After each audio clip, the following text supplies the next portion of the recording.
Greetings, I am Tom Earl. On this week's episode, we talk, give the people what they want, hint, it's you, with Jeanne and Imari. Check it out. Woo! Nailed it.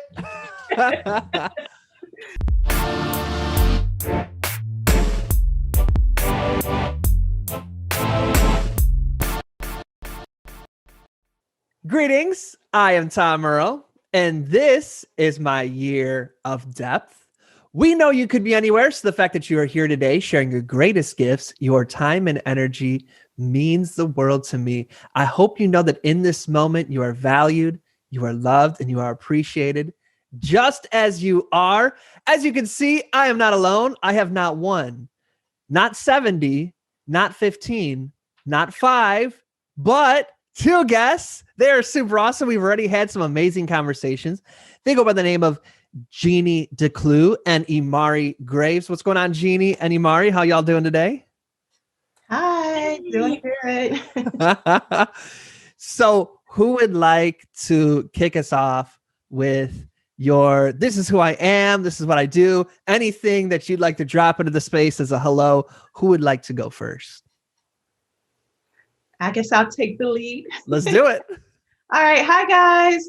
Super happy to be here. My name is Imari Graves. I am the founder of Boss Branding on a Budget, where we help you create time and money-saving strategies for your brand. I also have a 4-year-old blog. It's the dailydose101.com, where we focus on topics related to family, faith, and business.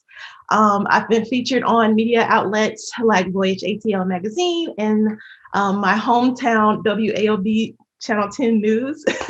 But right now, my focus is helping awesome entrepreneurs like yourself create amazing content for your brand, and you're consistent. I'm helping you be consistent with it. Yes, indeed. Welcome, welcome. Thank you so much, Imari. And Jeanne, would you like to jump in? Absolutely. So my name is Jeanne DeClue once again. I am a content strategist by day, influencer by night. So for my day job and as a contractor, I help enterprise businesses and small businesses achieve their content creation strategy goals. And I do influencing work for brands by night, which also helps me coach other influencers and people looking to break into the blogging and influencer world. So a little bit of this, a little bit of that. Been doing this for over 10 years, blogging and content strategy professionally. So here I am. Well, I want to thank you both so much for taking the leap of faith, answering the DM, being here. Y'all are the best. So just want to start from that place of gratitude. Let's start from here. For folks who are listening and they were thinking, oh, I want to be able to introduce myself as well as y'all just did. That was awesome. I totally understand who you are, what you do. I like how you both took 2 different approaches to it, but both for me were absolutely amazing. So for folks out there who, I think that's a big struggle. It's like, what do you do? It's like, well, just go on my website. You know, what advice do you have for starting from there? How to figure out how to share what you do in a elevator, pitch way? What are your thoughts? For me, I would say you hit the ball when you said elevator pitch. So you need to write down your elevator pitch. You need to write down your bio. It's a script. So you need to practice it before you come on an interview like this. You need to kind of practice, say it in the mirror a couple of times and kind of get used to introducing yourself to people. And you can pull somebody in if you need to listen to you. I think that's a good way to kind of start. Yeah, I think, Imari, you did a wonderful job of introducing yourself. I love how you really pulled in, I've been seen here, I've been seen there, lend yourself a little bit of credibility and also bring people in with those stats and those highlights. I feel like that really polished off your introduction. So that was great. Thank you. Likewise.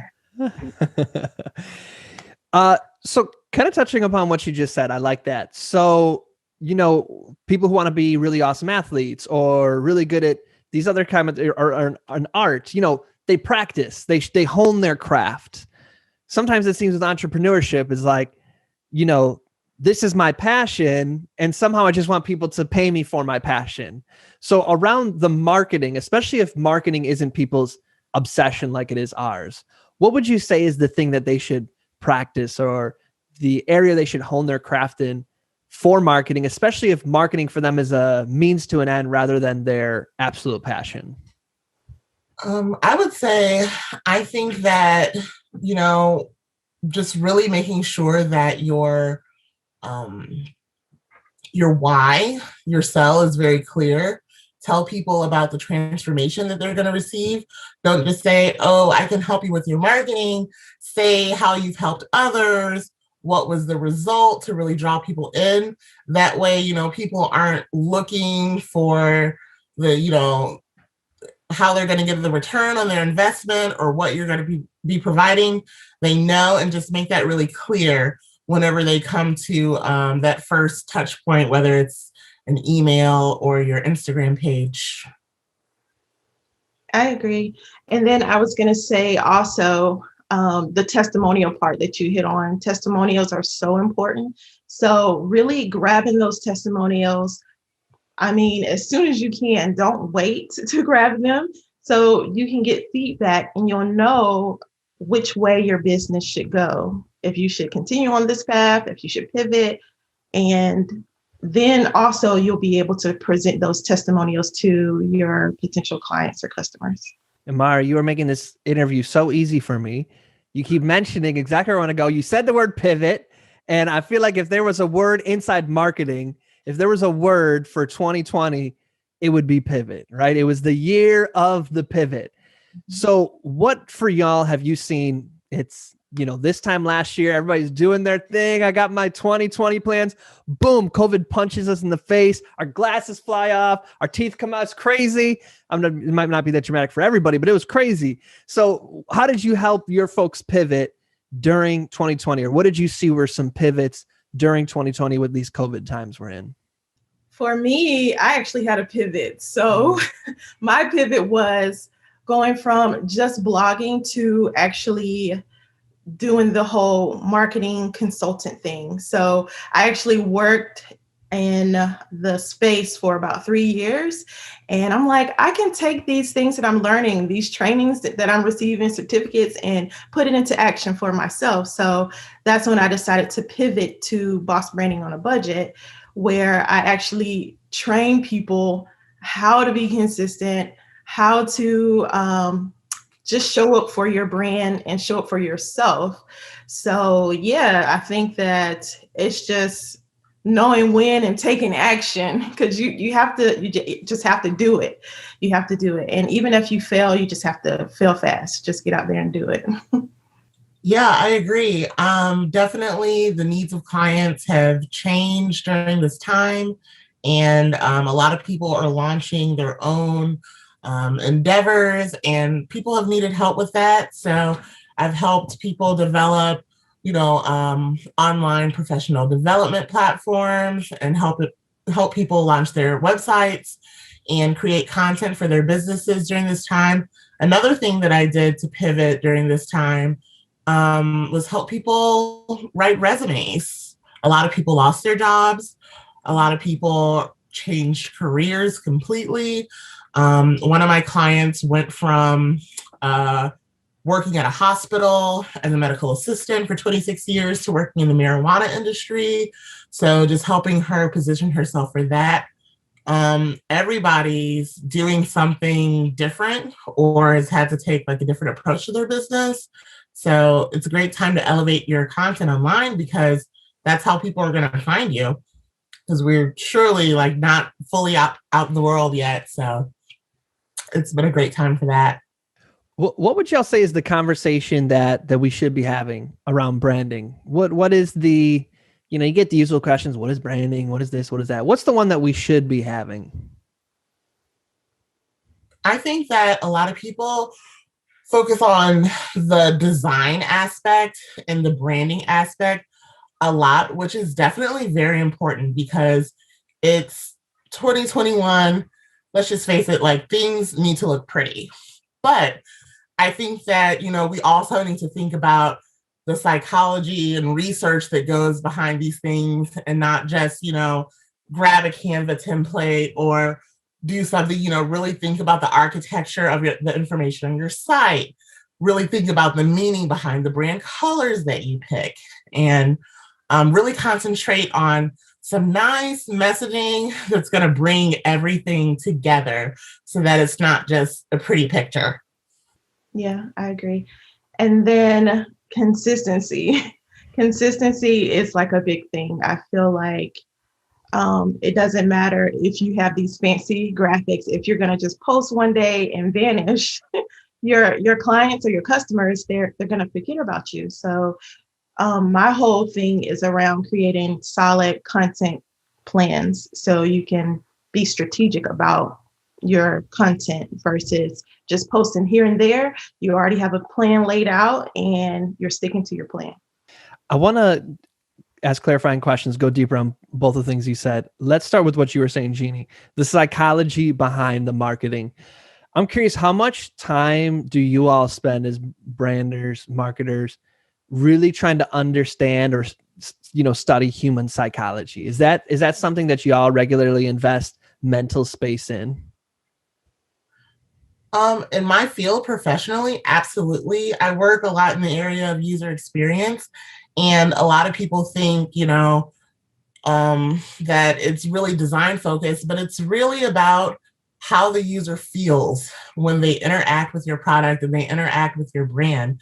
And it's just like very heuristic. It's very, very much a science, and just really thinking about what the customer wants and needs based on their behavior. Are you converting, and why not? And what about changing that language could influence the behavior? So I feel like it's very much a part of the user journey in marketing, and making sure that like your customer gets from the top of the funnel to the bottom of the funnel, whether you have a retail shop or, even a service that you might be trying to, get across to someone. So I think that you really have to think about who your user is and, what they really want, how to talk to them, and how to get them through that funnel. Yes, and I feel like with the climate that we're in right now, like my previous employer, they would have these events and they would pull on these pain points of the people in the audience to get them to think that I need this. I'm going to run to the back of the room. I am going to sign up for this mastermind right now. So it's different now because we don't have that in-person touch and feel that experience. So you have to bring it with your copy. When you're writing your copy, you really have to hit on those pain points and those triggers to push your client or customer to buy. Yeah, I think storytelling can help really appeal to people's pain points. Mm-hmm. When they hear like how you can make 6 figures in so many days, or how you can transform to this many leads, telling the story of how you did that for other people or how you did that for yourself really makes an impact, because it's like people really want that transformation in themselves and in their business. And if they can see those testimonials and reviews, like you said, I think that really makes that impact, because we're not face to face to grab them in person. So right, I got to captivate them. Yeah. Okay, let's go in on pain points, because I get a lot of like the manifestation crowd, or the like social justice crowd that sees pain points as like kind of like the old white guy direct mail marketer paradigm. It's like, no, that's not me. Let's like the Dan Kennedys of the world. Let's kind of bless and release that. So I'm curious, you both brought up like the, pain points is a good way to sell. What's kind of your relationship or philosophy around, because it sounds like y'all both believe like, no, you got to have pain points in there. So I'm curious your road to, no, pain points are important, or how you might respond to somebody who maybe has that feeling? It's super important. I feel like it's important to express the transformation that they're going to have when they purchase your service or your product.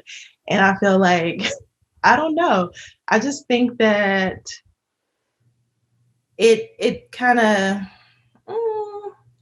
it breaks it down a little bit more, and it makes people a little bit more trusting, I think, when they see those testimonials and they can play the videos of people that have experienced your service or your product. I think that those are key things that you need to include in your content. Yeah, I agree. I feel like without the storytelling, people just kind of feel sold, and nobody wants to feel sold. You don't always have to go in with the, buy black, but maybe you could lead with a stat that might speak to someone, or kind of explain the story. So I think you got to grab them with something. You can't just be like, "Hey, love this product, buy it." Right. Let's be friends and then buy from me. I think people's hesitation is that they feel that it is manipulating people, right? So if I can figure out what is your pain point or something that there's a lack in your life in, that if I agitate it and then position myself or my product as the solution, that is manipulation. I think that's why a lot of people are feeling like, that doesn't align with my values because I don't want to do that to people emotionally. What are your thoughts on that? I think your intention behind it has to be honest, for sure. And I can understand how people can feel that way because so many people have been burnt by marketers or, people that have these services or products that are out there, and they've bought them and they've had bad experiences. So it's just hard to buy with the climate now. But I think that is why you need to build a community around your brand. You need to really get to know your potential client or customer. You need to talk to them and kind of get to know them on a personal level before just throwing your product into their face. They can maybe join your Facebook group or opt into your lead magnet or your free lead magnet or offer, and you can talk to them and get to know them before just shoving a sale in their face, and maybe then they'll feel a little bit more comfortable to purchase. Yeah, I agree. I think that there's like hard sales and then there's soft sales. Every piece of content that you put out there shouldn't necessarily be, bait and switch, salesy storytelling, at the end, CTA, click here to buy type of post. I think that you want to educate people on your platform and have like different pillars that show them the culture of your business or something a little bit, about yourself. If you're a blogger, you want to have something that, like Imari says, connects them to maybe a community or some type of like freebie or free knowledge. I kind of have things bucketed into like free knowledge and paid knowledge, or, if it's not paid or just something that's like time consuming, just kind of have things that you're able to give away to the consumer, and just really nurture them and let them into your world and, kind of offer them more than just a sale. But then, of course, you're going to have to mix in a little sales pitch there every once in a while, but, not all the time. This is kind of just something that I'm always going back and forth on. So I appreciate y'all humoring me. I think this is why people who are doing the most important work in the world suck at marketing, because I do think that there is an aspect of marketing that is manipulation. I think the more correct word is persuasion. But anytime social changes happen, it's been because somebody could emotionally move a crowd and they do it through persuasion. Mm-hmm. So I think people's like, yes, it's probably going to agitate one of your values because you are going to have to take people through this journey where you're going to have to agitate their emotions. And I think people who especially just want people to always feel good, it doesn't sit well with them. What do y'all think about that? I think sometimes it comes down to I'll give you all of the information. Sometimes it comes down to just saving time, allowing, let me get into my bag and my, expertise and save you the time.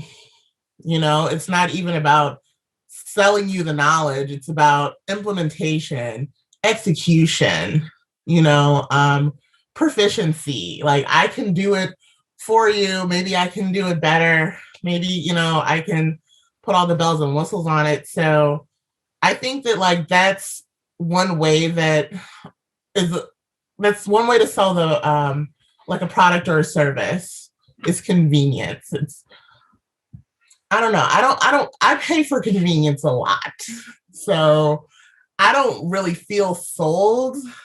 Like, persuade me that you're going to make my life more convenient. You're going to save me time. Sure.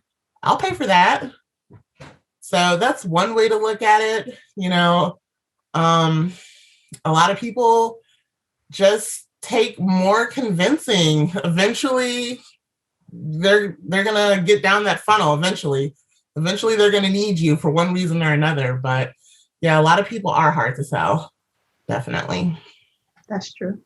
But I think the convenience angle is definitely a big selling point for me. It's not that I can't do it. It's that I can trust you to do it though for me, and I'll pay for that. So that's just me as a consumer. I agree. I feel like if you're providing a solution, like you're making it a clear point that you have the solution for your client or customer, I think that's a big thing. People just want that convenient, quick solution. So yeah, I agree with everything Jeannie's saying. I do have a couple more questions before we jump into those. Anything coming up that y'all wanted to bounce off each other? Any clarifying questions you wanted to ask each other before I jump back into mine? Thinking. Nope. Can we come back to this question maybe a little bit later in the conversation? Yep. Awesome. No pressure. Okay. A theme that has come up is people need to be consistent. What would you say is the thing people need to start being consistent in, and how do they start doing that? So I think they need to be consistent with just their content in general, and also showing people the behind the scenes, like showing people who the brand is. And I know some companies don't necessarily show the actual people that are behind the scenes, but I think that it just makes it human when they're able to see a little bit of what's going on, like you, and not all necessarily sales or promoting things. So I think that's a big part. And just showing up consistently, because some people have challenges with that, just showing up consistently for their brand. And I think whenever you plan in advance. I plan yearly and quarterly. It just helps. It helps you save time and energy, and you have a full map of what you're going to go ahead and schedule out, and you don't have to stress about thinking about what's going to go out tomorrow because you already thought about it months ago. Yeah, I think that, like they say, you're only as great as your last hit. And if someone looks at your page or your website or your blog and they see, oh, wow, this person hasn't posted in 6 months, then what's the point of checking for you? Plus, with the evolution of just technology and thought, it's like you want to be on the leading edge of what's happening, especially if you're selling some type of marketing service, because, marketing best practices are always changing. So I think that part of acquiring the trust of people goes into just staying on top of your industry knowledge game and knowing, when algorithms change, when, Google changes its search engine preferences, or, what are the latest best SEO practices and stuff like that, so that you can really stay, because they literally change so fast. So I think consistency just shows people that you're in it. And, posting every day, I think, would be ideal. But as long as you're showing up somewhat frequently and not too scarcely, I think that that's just a really good sign that you can trust the information and that a person is really invested and on their game, Mm-hmm. What about for folks who they're like, I get it, I need to post every day, but either I'm afraid to, or I don't know what to post, or, how to plan it out. Where would you kind of meet them in that conversation? So for me, personally, I provide content calendars. So I would offer my services, or I would say, look at what your competitors are doing. Look and study what your competitors are doing, not to copy, but for inspiration. So I would look at competitors, look at other people. I would search under hashtags that are related to my brand to see what other brands are doing that I could do. I would search Pinterest. I would search everywhere and just kind of, create a mood board or a vision board to kind of have an idea of your direction before you go out and post. You need to plan. So I would definitely gather some inspiration, create like a mood board or something like that. And then I would create a content calendar or, something in that perspective. Yeah, I think calendars are a great way to plan your content and make sure that like you have something in place, because if you don't, then you might just, have an excuse, I'm tired, this or that. But like if you have sort of an overview of what you're going to post, that's great. I also believe in having like a few pillars of your business or your brand to kind of share with people so that you might like rotate those pillars. For example, like if you're a blogger, you might be a fitness blogger, but you might also be a mom, and you might also enjoy cooking. So, first post of the week about fitness journey update. Second post, you might be sharing some lifestyle tidbit about your life as a mom. Then you might be sharing something about eating or cooking, that aspect, and you keep those in rotation. That way people can get a full scope of who you are. Your content doesn't get boring, and you always feel inspired. Now, if you're a business or a service, you might not have such varied pillars. It might look more similar, like, oh, you're just talking about UX strategy for boutiques, but break that down into more granular topics. Like, okay, today we're going to talk about, the abandoned cart page and how we can get people back. The next day, we're going to talk about email marketing strategy and how to make sure that the journey and the flow from the email to the site is smooth and successful, and that they make it to the cart page, and just kind of break down each aspect of the business. So I think when you kind of like bucket your brand or your business like that, it makes it easier to fill out that content calendar and to, just stay creative, because a lot of people aren't consistent because they run out of ideas. So I think that that's a great way to kind of plan everything and make sure that you're consistent. And I want to piggyback off of Jeannie, because I also feel like what you're saying, the rotation of the content is really good.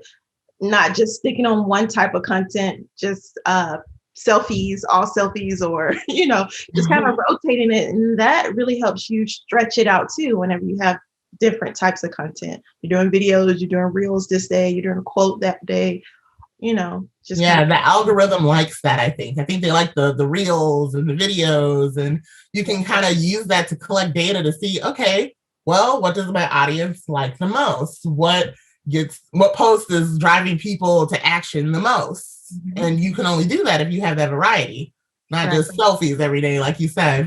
Mm-hmm. I love that.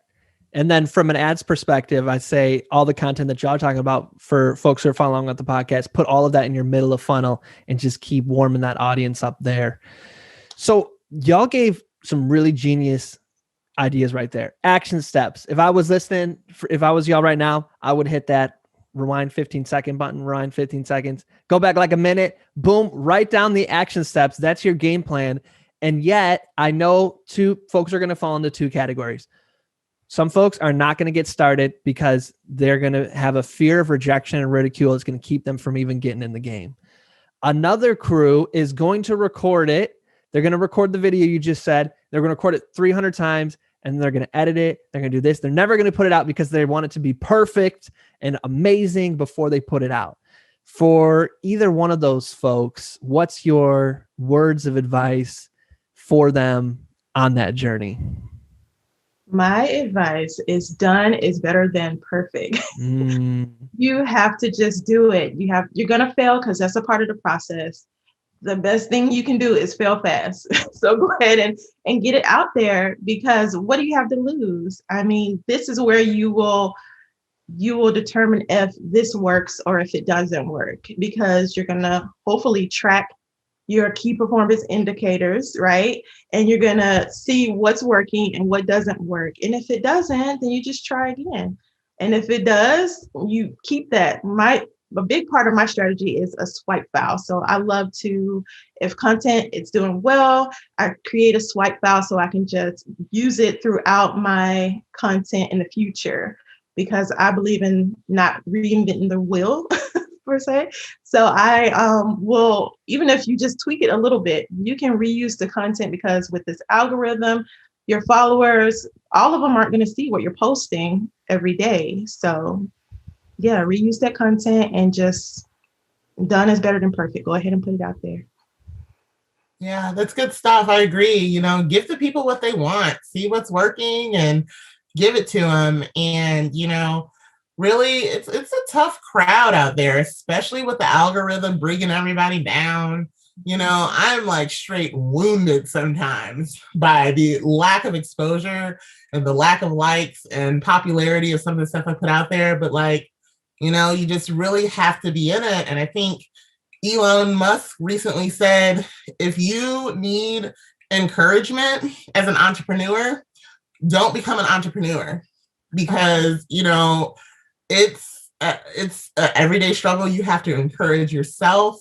You really have to look at the numbers, and sometimes social media likes don't reflect sales, and you just have to stay encouraged, keep the vision strong, keep the strategy strong, and see it through. You might not be getting those numbers right now, but know that, things like social media numbers are going to change sometimes because of the algorithm or, the season or whatever.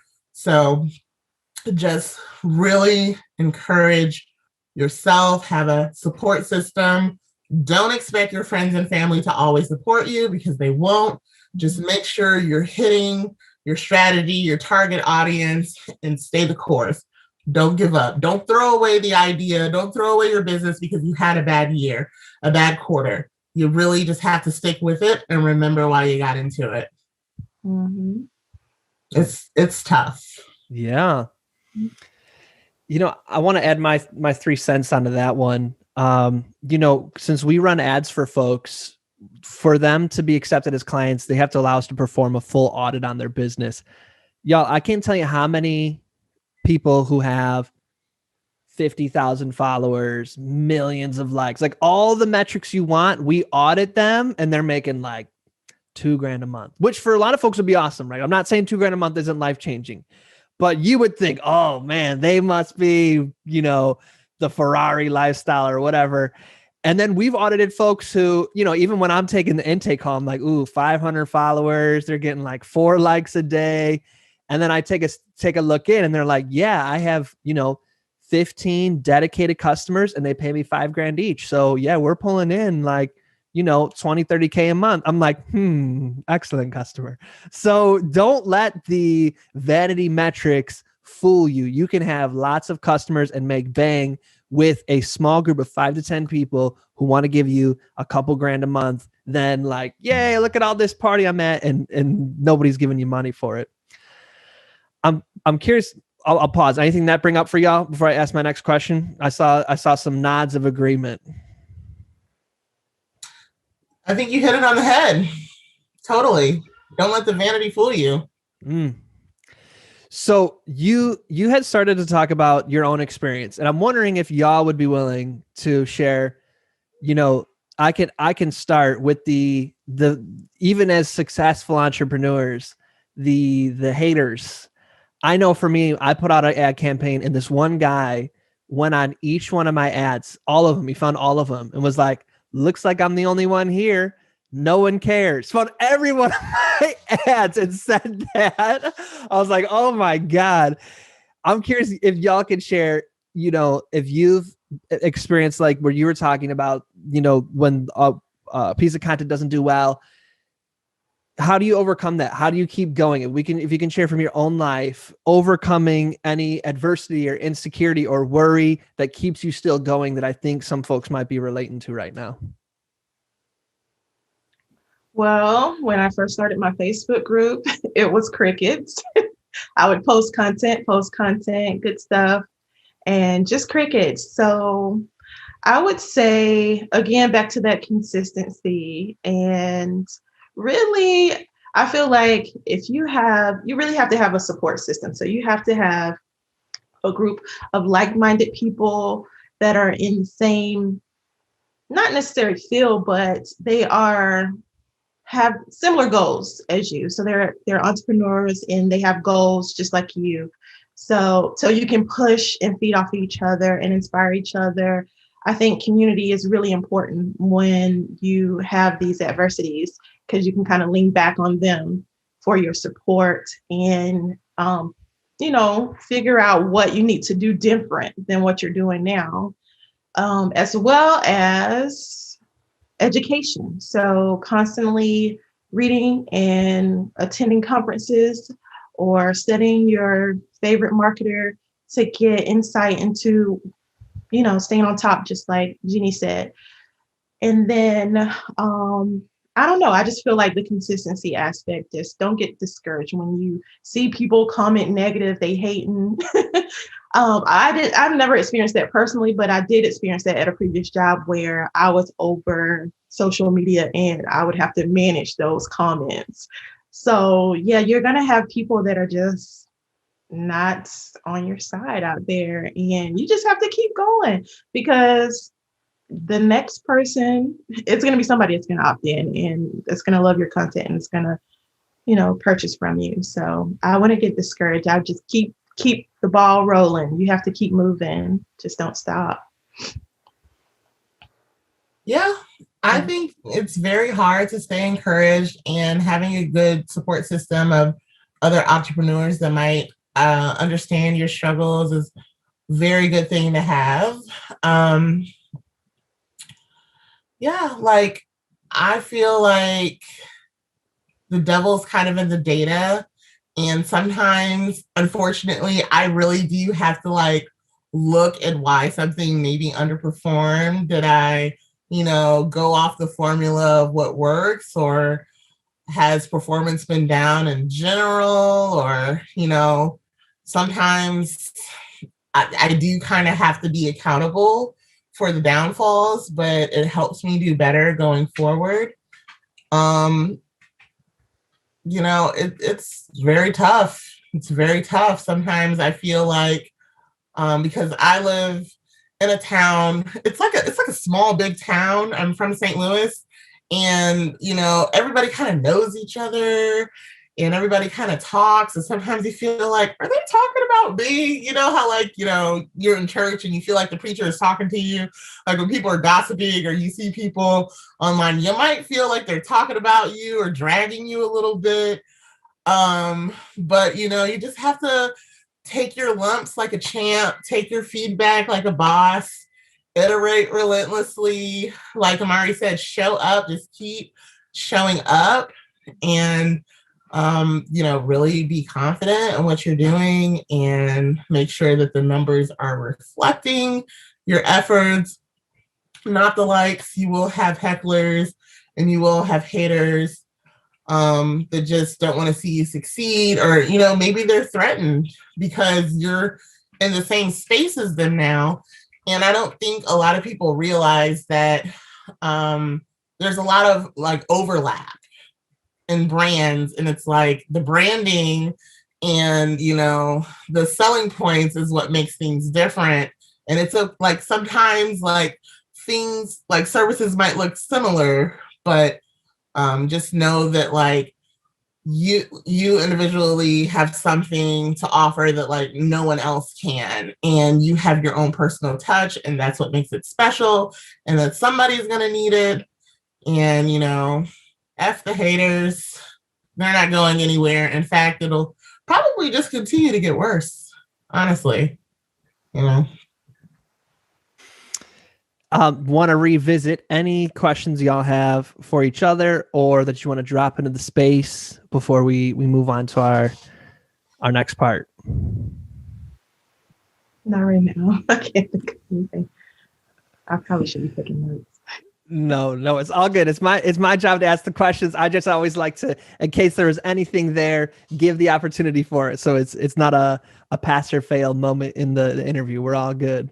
Well, let me ask you guys, as like content creators, what do you guys feel is performing the best out of what you guys have been putting out lately? I'm just curious, you know, has been reels, you know, I don't know, little tidbits or what? I feel like reels are really doing well for me and some people that I've spoken with that are using them now in my community, because reels, they actually show up in two feeds. So you have your grid feed, and then they show up in the reel feed when people are scrolling up. So you have like multiple chances for people to actually see your reel. Actually 3, because it can show up on the popular page as well. So yeah, I'm kind of pushing people right now to utilize video content and reels. And it's more than just, you don't have to do your face, because with the reels, you can actually use text-based. So you can make like a text graphic in Canva, add a little music to it, and there you have it. You have a whole reel and you can reach more people. So I think that Instagram is kind of leaning towards that, like the video content and reels. I like that. I like that you said, you know, you can do a text video. It doesn't have to be, you know, a complicated TikTok dance, you know. Yeah, because people get overwhelmed, they get scared. And I'm like, really, you can just make a text graphic and add some cute music, and there you have it. Boom. I love the question. My feelings on that are the organic algorithm. So when you post things on Facebook, Instagram, TikTok, anything where you're not paying for it, you're just putting it out there. It's like the popular kid in high school who was really nice to you behind closed doors, but then like in public, you know, it's like you kind of had to compete for their attention or their affection. I think that people's lives will be much happier when they start to do paid traffic. And that can be $1 a day, right? So I think if you put out a video on your organic feed on Instagram, there are so many variables on if somebody will see it. And you have so many followers for random reasons. You might have in your early days followed, unfollowed. Those people aren't your people. You might have 15 family members. Those aren't your people. But then if you go on Facebook and you say, these are my exact people, and I'll pay $1 a day to get in front of them, those are your ideal people, and they're going to love it. And then you can get a couple thousand people real quick to actually engage with it. But what's even better is now I can retarget those people and consistently stay in front of them. Whereas it's like, on Monday, I got 10 people to like my post. I wonder if they'll like it on Tuesday. It's like, I'd much rather pay a couple bucks to guarantee they'll see it the next day. So my life got so much less anxious when I was like, I'm going to put all my energy towards great content that I'm just going to pay for, even if I can only do, $1 to $5 a day. So that was my life-changing aha moment for me in the propaganda that I always put out to people as well. I have a question. So when you do your ads, do you focus more on the ad for reach or to convert? So 2 things. Top of funnel. So for folks who don't know what that means, people who have never heard of you, we put out the goal is reach, specifically video views. And we're using videos that are 10 minutes or longer, ideally 10 to 30 minutes. And then the goal is to get somebody to watch 25% or more of that video. So we're talking about, I want someone to watch 2.5 minutes or more. And then those are the only people I consider to then try to convert.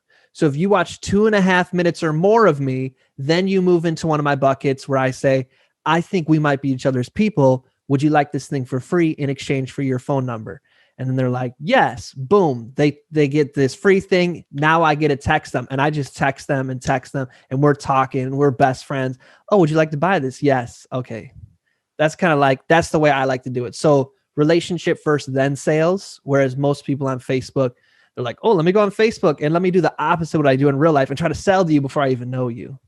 Did that answer your question? Or did I just kind of go off on a rant? No, that's good. Okay, cool. Yeah, that was gold. I appreciate it. So y'all, my last question before we move into shameless, self, promotion. How do y'all feel about my echo? Was that nice? Echo affirmation moment. Okay. A couple things I heard y'all say that were real nice is keep showing up. And another one was give the people what they want. How do you do that? How do you keep showing up, and how do you give the people what they want? Any thoughts on that? Yeah, honestly, some of my posts that perform the best are the ones where I am telling more about myself, or my soft sell point. So if I can draw people in with that, I'm going to keep giving it to them, even though it's not, that hard sell, because I know that that'll kind of like breadcrumb them to, where I need them to go. So I think, even if giving the people what they want isn't, converting them immediately, if we can kind of lure them in a little with some free stuff or with some lifestyle stuff or soft sell stuff, I think that, give it to them. Hey, makes you more dynamic anyway, I guess. Yeah. And I believe in polls. So I use polls a lot, even if I shoot out a quick email and I'm asking you, hey, quick question. What is your biggest struggle with consistency? Or I'll just drop a poll in my group to get some feedback. And whatever answer I get the most on, I'm going to go live about it and give the people what they want. I love it. So I know by this point, folks are thinking, okay, what I got to do is figure out how I can hire both of y'all so I can have the best team ever. I'm hyped. Where can they find you? Can they DM you? Where can they email you? Anyway, what's the best one source of like arrive here and you can get all the information from me you want? Let's shamelessly self-promote time. Let's go Imari and then Jeannie. So Imari, where can folks get at you? So you can join my Facebook community. It is Boss Branding on a Budget with Imari G. Or you can follow me on Instagram. That's Boss Branding on a Budget. And you can also follow my blog if you like. It's thedailydose101.com. Nice. You can find me at Jeanne DeClue on Instagram, which will take you to my site. I help people find their target audience and build their user experience and branding strategy to target that audience and really create the best experience and content strategy for that. You can also follow my blog, which is completely different from my content strategy of business. That's Finesse Curves. And there, I would say I really talk more about, plus size fitness and health and fashion. And it's really more about my life and a look into who I am. So whether you're just, looking for some fashion inspiration for Finesse Curves or looking to elevate your content for your business or your blogging brand, you can go over to Jeanne DeClue. So either way. Awesome. Well, I want to thank you both so much. I'm filled with gratitude for coming here, sharing your energy, your time, your genius. I know that folks who are actively listening and took the notes have a game plan. So this wasn't just let's just sit back and listen. This is actually, y'all use the information that was shared today and you will level up your business. So thank you for showing up and serving the audience in such a powerful way. I appreciate you, Jeannie. I appreciate you, Imari. Thank you. Thank you. Yes. So our closing ritual is, what would you like to invite those who are listening to do, to be, to consider, to think about, to evolve into? What is your invitation? So my invitation is for you to show up for yourself. Show up for yourself before you show up for your brand. So invest in yourself, invest in self-care, invest in education, invest in your business, and then show up for your brand. Just show up every day. Not every day, but you want to show up as much as possible. And just be you, be genuine and be you, and just rock it out. Yeah. My offering for anybody watching this would be just stay invested in your vision, no matter how significant you think it may be. If you're passionate about it, invest in it, come up with a strategy and see it through. And don't be discouraged because you will have a lot of pushback, a lot of hard days, a lot of crickets, but just keep going and you will reach the people that are meant to have what you're out here giving. Damn, y'all are ending on a great note. I love that. Thank you once again to both of you. I appreciate you. Thank you. Thank you. Yes. And to all those who are listening, as always, we're wishing you peace and blessings. Thank you. One more thing. I'd love to continue the conversation. Feel free to join me at tomearl.com/join. Subscribe below, or let's connect on social media. Tom Earl Artist. Thanks again for watching.